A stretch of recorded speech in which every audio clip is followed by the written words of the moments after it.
Selamat datang di Krisna Bacot Bola.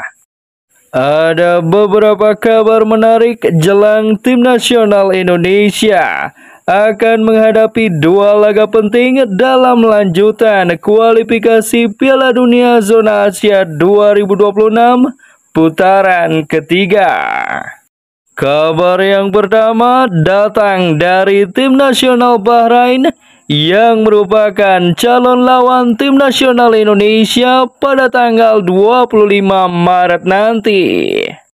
Setelah gagal membujuk AFC agar mau memindahkan venue pertandingan tim nasional Indonesia melawan Bahrain ke tempat netral, kali ini Bahrain meminta agar utusan AFC terus memantau pertandingan antara tim nasional Indonesia berhadapan dengan Bahrain pada tanggal 25 Maret nanti.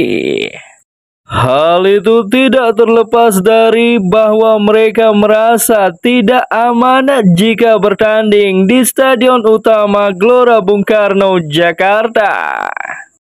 Rasa yang tidak aman yang menghantui mereka ketika mereka bertamu ke Stadion Utama Gelora Bung Karno, Jakarta adalah buntut dari hasil imbang yang kontroversial yang terjadi ketika tim nasional Indonesia bertamu ke kandang Bahrain yang kala itu berkesudahan dengan skor imbang 2-2.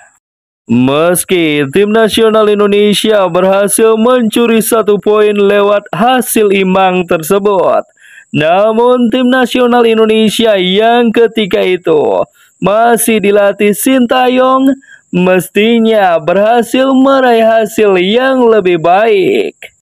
Yang membuat hasil pertandingan tersebut menjadi kontroversial adalah ketika gol penyama kedudukan tim nasional tuan rumah Bahrain tercipta dari luar batas perpanjangan waktu yang ditentukan oleh sang wasit. Namun yang terjadi justru sang pengadil lapangan malah tetap mengesahkan gol tuan rumah tersebut. Di samping gol penyama kedudukan tuan rumah yang syarat akan kontroversi, banyak momen-momen yang emosional yang terjadi di pertandingan tersebut sehingga membuat tim nasional Bahrain merasa kurang aman jika bermain di Stadion Utama Gelora Bung Karno. Mungkin saat pertemuan pertama yang terjadi di kandang Bahrain, tim tuan rumah pada saat itu lupa mereka juga harus bertandang ke Jakarta untuk dijamu oleh tim nasional Indonesia. Kabar menarik yang kedua datang dari pemain belakang tim nasional Indonesia, Elkan Bagot, yang dikabarkan menolak panggilan tim nasional Indonesia. Bila kita tarik mundur ke belakang, Elkan Bagot kita tahu menjadi pelopor terbukanya kembali program naturalisasi tim nasional Indonesia. Di awal era kepelatihan Sintayong, nama Elkan Bagot tetap dipanggil dalam ajang manapun, baik itu senior maupun level kelompok umur.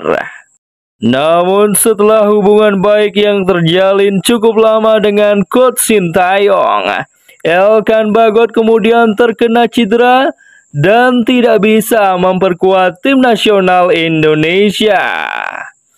Namun ketika Elkan sudah mulai pulih dari cedera dan ketika tim nasional U23 membutuhkan bantuan dari Elkan Bagot, Elkan Bagot secara tidak terduga menolak panggilan Sintayong padahal dia tidak sedang cedera.